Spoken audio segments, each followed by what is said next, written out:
In both of my other videos in this case study, I mention issues around the Northern Territory intervention.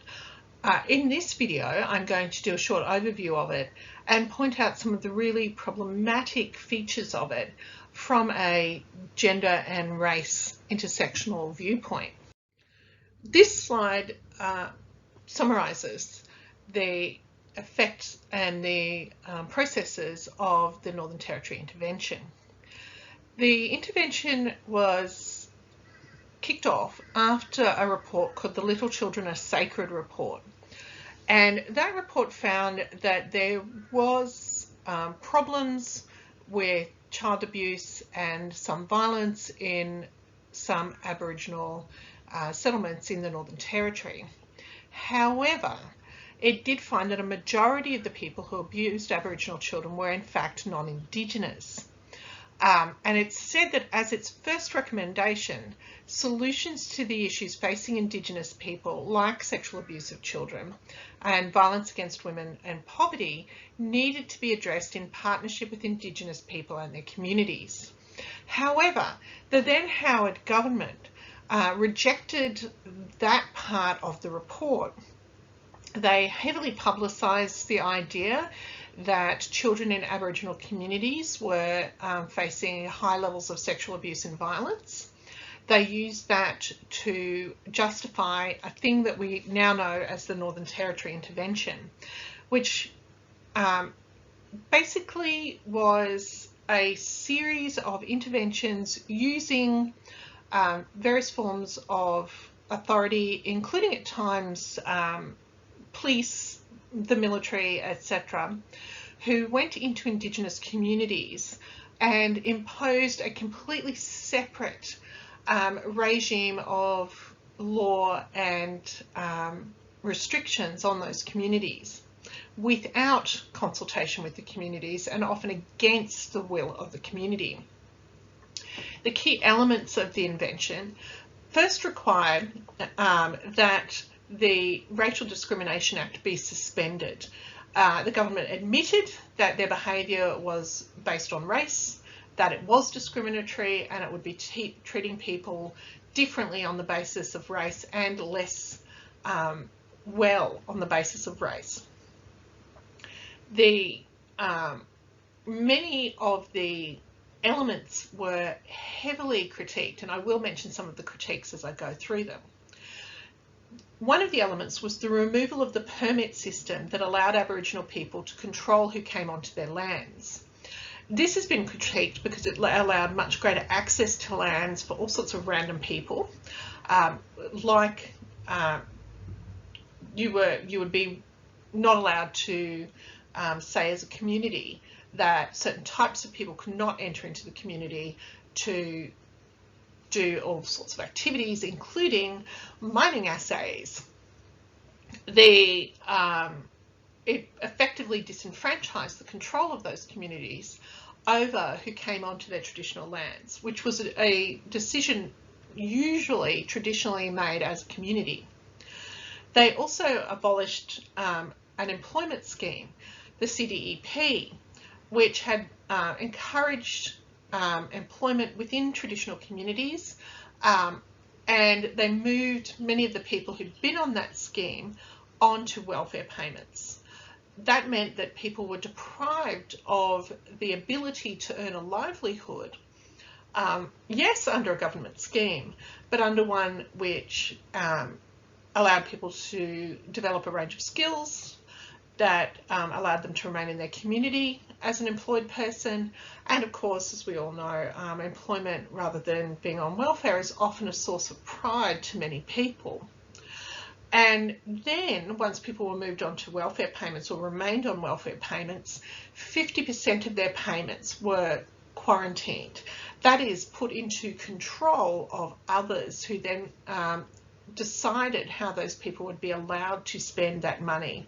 Very much a return to some of the real issues of the stolen wages scandal in Queensland, where there was a trustee system for people who were effectively not given much choice in their employment, taken onto from their traditional lands into Aboriginal communities such as Cherbourg, and then given very minimal education and forced into employment, often as servants or farm workers, without much choice, in a quasi almost slavery situation where they didn't see any of their wages that were kept on trust for them, but which it turns out have since completely disappeared.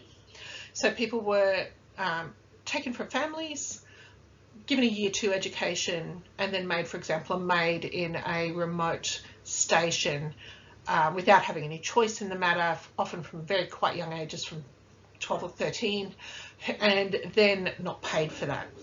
So you can see a very problematic situation. The echo of this comes through the control of people's welfare payments and the removal of work from people without their choice. There was also the suspension of the operation of the Racial Discrimination Act. Very problematic in that people therefore couldn't protest against this highly discriminatory regime being imposed on them. And also they removed the right of appeal to the Social Security Appeals Tribunal. So not only were people being forced onto certain forms of welfare or denied welfare and having their welfare payments kept back from them, they could make no appeal, such as you and I could make living in southeast Queensland, about those decisions. It was effectively imposed upon them without any chance of review. There's then a requirement that Aboriginal control land be leased back to the government in order to obtain basic services like housing.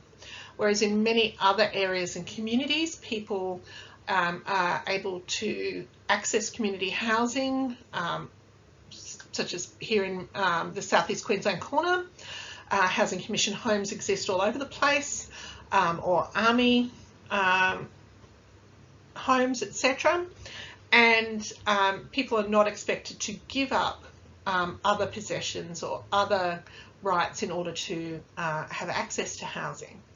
But this tied into some of the very invidious intersectional discourses around Indigenous people and housing, which I'm sure many of you have heard, these quite scurrilous, racialised claims around people destroying their homes, etc., which actually is far more rare than people claim. It doesn't really happen at a much greater rate than amongst non-Indigenous communities. So in addition to that, that leaseback has then allowed governments to make decisions about who can use the leased back land.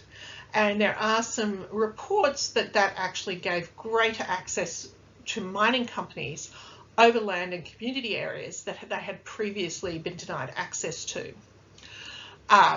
There was also similarly a power to compulsorily acquire Aboriginal land and property. Once again, this has in some cases resulted in greater mining access to properties. There was an allocation of more police in Aboriginal communities, a real issue around the we already have a history of over-policing and police brutality towards Indigenous people. There's the appointment of government business managers to certain prescribed areas. So once again, removing the control of Indigenous people over their traditional lands, and bans on alcohol and pornography. Now, there are some Indigenous communities who choose to ban alcohol and pornography in their communities. And there are a lot of arguments for and against this.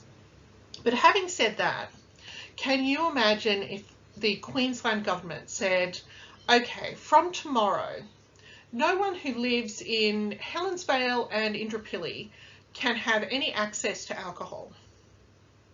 And no one who lives in Helensvale and Indooroopilly can have access to the internet because it's got pornography or other forms of pornography. Now, I'm not a huge fan and I see lots of arguments for and against pornography from a feminist viewpoint. But once again, it's an issue of infantilizing Indigenous communities and assuming that certain types of paternalistic intervention is appropriate for Indigenous adults, where it would not be seen as appropriate for non-Indigenous communities. So there's been a lot of critique of these interventions, and in particular, as you can see, under the assumption that Indigenous people are inherently violent, are inherently childlike and must be protected from alcohol, pornography, etc., are inherently childlike and must be removed from sources of income and have their income controlled by others. All of these are very long-term and problematic racial tropes being pinned onto the idea that Indigenous people are particularly prone to violence in their communities, that Indigenous men are particularly violent, that Indigenous women are particularly accepting of violence or passive in the face of violence, and that Indigenous children are not being victimised by people from outside their communities rather than from inside their communities, something which was not the finding of the Little Children Are Sacred report. So a very problematic intervention. It's still technically ongoing. It happened in the early 2000s, but it is an ongoing situation, and one that seems to have fallen off the news cycle radar completely. But these people and this intervention is still exempted from our racial discrimination laws, and people are still being treated as second-class citizens because they are Indigenous people in the Northern Territory.